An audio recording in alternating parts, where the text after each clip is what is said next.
Welcome to our channel Science of Life, and this is Preeti, your science mentor. Students, we have already discussed in our previous videos about the electric current and the effects of the electric current, that are heating effect of electric current and magnetic effect of electric current. But in today's video, we are going to study about the chemical effects of electric current. That means when the electricity passes through the chemicals, then the changes taking place are known as the chemical effects of the electric current. But before starting that, we should know the basic terms, that is electrolyte. Yes, electrolytes are those compounds when dissolved in water, they completely dissociate into the positive ions and the negative ions that helps in the conduction of the electricity. So basically there are three types of electrolytes: strong electrolytes, weak electrolytes and non-electrolytes. Now the strong electrolytes, from the name itself you can identify they are very strong, means when they are added in water, their ions dissociate completely, and because of that they are very good conductor of electricity. But when we talk about the weak electrolytes, they also dissociate into ions when dissolved in water, but partially, and because of that they are poor conductor of electricity. Now when we talk about the non-electrolytes actually do not dissociate into ions, and because of that they do not conduct electricity.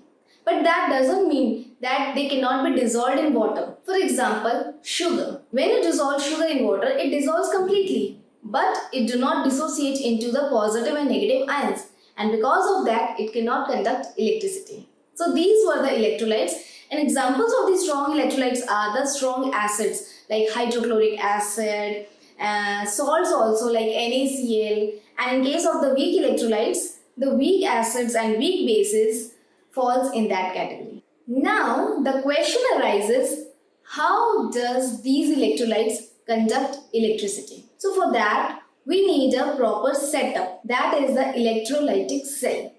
Look here. First of all, we need one container and fill that container with the electrolyte, that is the salt solution, NaCl solution. Then put two electrodes in that and then connect it with the battery, which will be a source of electric current. Now, the electrode which is connected to the positive terminal of the battery is named as anode, and the electrode which is connected to the negative terminal is named as cathode. Now, on passing of the electric current, the NaCl dissociate into the ions, that is the Na positive ions and the Cl negative ions. And in this world, we all know that opposites attract each other. So these Na positive ions get attracted towards the negatively charged cathode, and the Cl negative moves towards the positive anode. So in this way, these electrolysis process takes place on passing of the electric current, and this process brings about certain kind of chemical changes like bubbles and deposition of the metal over the another metal and change in color, etc. So here we comes with the definition of the chemical effects of electric current, that is on passing the electricity through the electrolyte, certain type of chemical changes takes place, and that complete process is known as electrolysis, and that setup is called as electrolytic cell. Now the next question arises, where these chemical effects of electric current are used, or we can say what are the applications of these chemical effects of electric current? So basically there are two major applications, that is the first one is electroplating and the second one is electrolytic refining. So the first one is electroplating. It is a process in which one metal is coated over the another metal with the help of electrolysis and with the help of this electrolytic cell. In this, the metal to be coated is taken as cathode, that is the negative terminal, and the metal whose layer has to be deposited over the another metal is taken as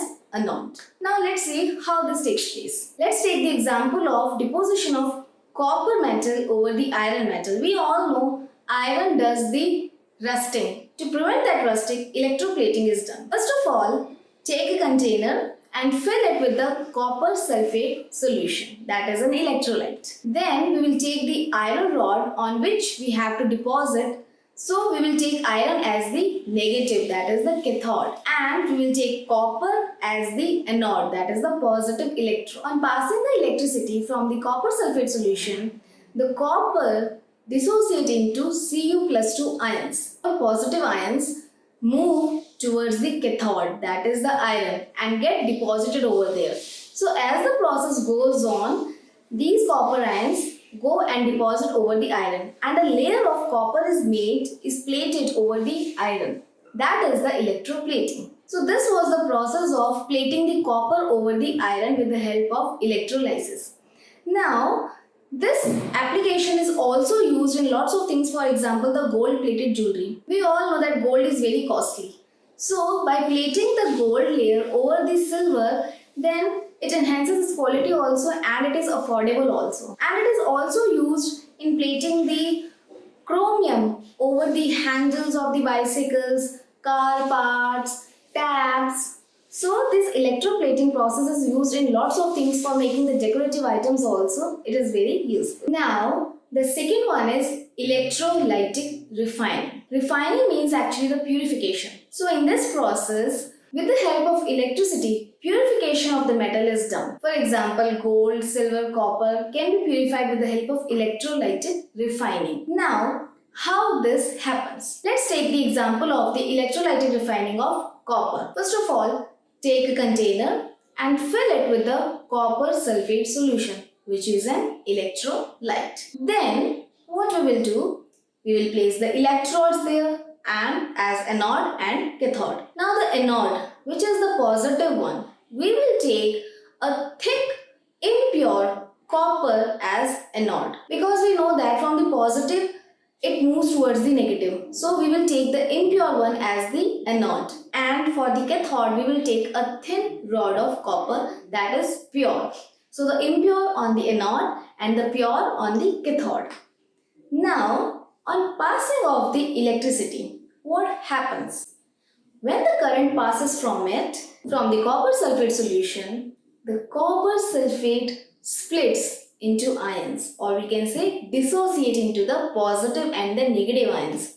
Here you can see copper plus 2 ions and sulfate negative ions. So they dissociate into the positive and the negative ones.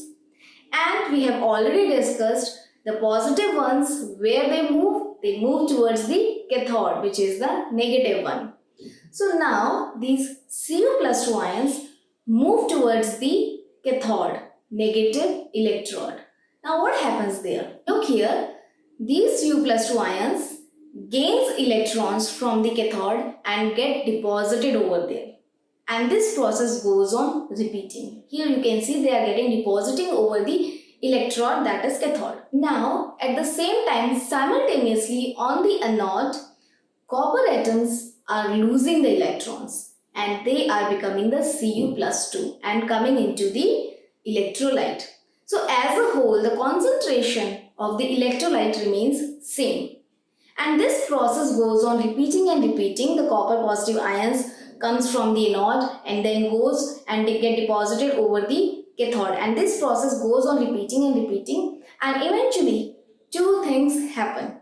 The size of the anode decreases and it becomes very slim, and the size of the cathode increases and it becomes thick. Yes, that means the copper from the impure one has become pure and got deposited over the cathode, and the impurities goes to the electrolyte as a mud, we can say. So in this way, from the electrolytic refining, the copper has been purified and deposited over the cathode. And by this process, we can purify the gold also, silver also, lots of metal. So my dear students, these were about the chemical effects of the electric current, electroplating, electrolytic refining. Still, if you are having any doubt, then ask me in the commenting box. Till then, keep learning.